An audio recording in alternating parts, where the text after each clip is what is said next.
bell rang, echoing through the school's narrow corridors, and students poured out of their classrooms like a restless tide.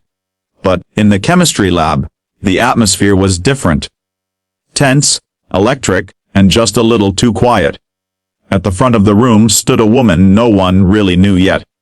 Her name was Ms. Carter, the new science teacher.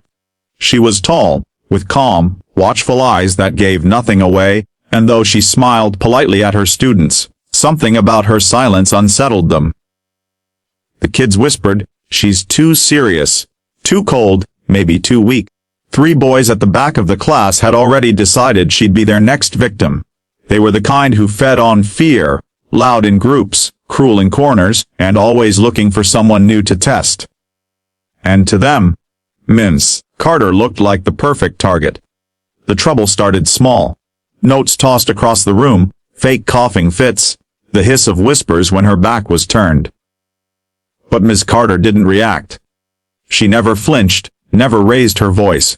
She just kept teaching, steady and calm, as if nothing could disturb her focus. For the boys, her silence wasn't strength. It was weakness, and weakness was something they knew how to exploit. One Friday afternoon, when most of the school had emptied for the weekend, the 3 boys cornered her in the lab. No witnesses. No one to stop them. They pushed the door shut, their voices sharp with mockery. "So, Miss Carter," one of them sneered, "you think you're tough just 'cause you ignore us?" Before she could answer, another lunged forward, his hand wrapping around her throat. The other 2 laughed, egging him on, watching her carefully for signs of fear. But then, something shifted. The collar of Ms. Carter's blouse slipped as she instinctively turned her head, and there it was, dark ink etched into her skin, just below her jawline. A bold, unmistakable symbol, the crest of the United States Navy SEALs. The laughter died instantly. The boys froze, their bravado cracking like glass under weight. They knew what that symbol meant. It wasn't just a tattoo. It was a declaration of battles survived, of unbreakable discipline, of a kind of strength they couldn't even imagine. Her eyes, calm and sharp, locked onto theirs. She didn't shout. She didn't hit back. She simply peeled the boy's hand off her throat with effortless precision, like unhooking a branch from her jacket, and stepped forward. "Sit down," she said, her voice low but commanding. And without thinking, they obeyed. The following days the story spread through the school like wildfire. The new teacher's a Navy SEAL. Rumors twisted the truth, but the core fact remained: no one dared test her again. Still, Miss Carter wasn't interested in ruling through fear. She hadn't come to this school to show off her past. She'd come to build a future for the kids who thought they'd had none. And that was her real challenge. The same 3 boys who tried to hurt her weren't just troublemakers. They were broken in ways most teachers never stopped to see. One had a father in prison.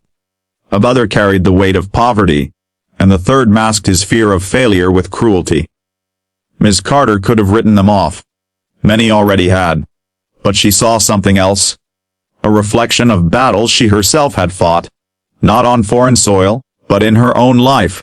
She began small, pulling them into after-class lab sessions, giving them responsibility instead of punishment. At first they resisted, sneering, refusing to pick up the beakers or follow instructions. But Ms. Carter was patient. She didn't bend, didn't break. Slowly, their walls began to crack. One day the boy who had grabbed her throat asked quietly, "Why'd you join the Navy SEALs?" She paused, her eyes softening. "Because people told me I wasn't strong enough. That I'd fail. That I'd never survive the training. And I wanted to prove them wrong. But more than that, I wanted to prove it to myself." Something in her honesty cut through their defenses. For the first time, they saw her not as a teacher, not as a soldier, but as someone who understood what it meant to be underestimated. Weeks passed, and the boys began to change. Not overnight, not perfectly, but noticeably.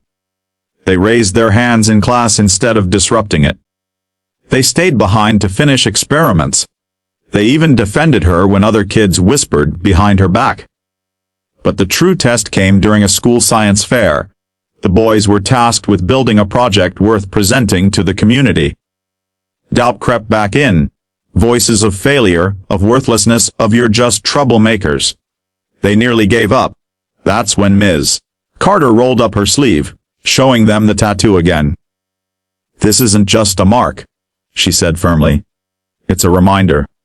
Every time I wanted to quit, I looked at it and remembered. I don't stop when I'm tired. I stop when I'm finished, and so will you."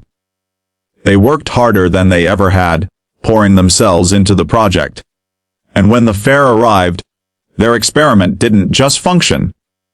It impressed the judges enough to earn them second place, beating students who'd always been considered the smart ones. For the first time, the three boys felt something new: pride earned honestly. Too, the story of Ms. Carter and her tattoo became more than a rumor. It became a legend, whispered the hallways not with fear, but with respect. Students who once mocked her now leaned forward in class, hungry for knowledge. The boys who had once tried to choke her now walked with their heads higher, their futures no longer chained to their past mistakes. And Ms. Carter, she knew the real victory wasn't in intimidating a few bullies. It was in proving to them, and the entire school, that true strength isn't about force.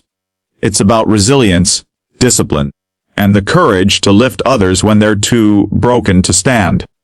By the end of the year, no one remembered her as just the new teacher. They remembered her as the one who turned weakness into power, fear into respect, and enemies into believers.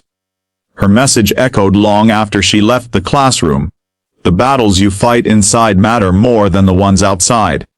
And sometimes, the scars that scare others are the ones that will save you.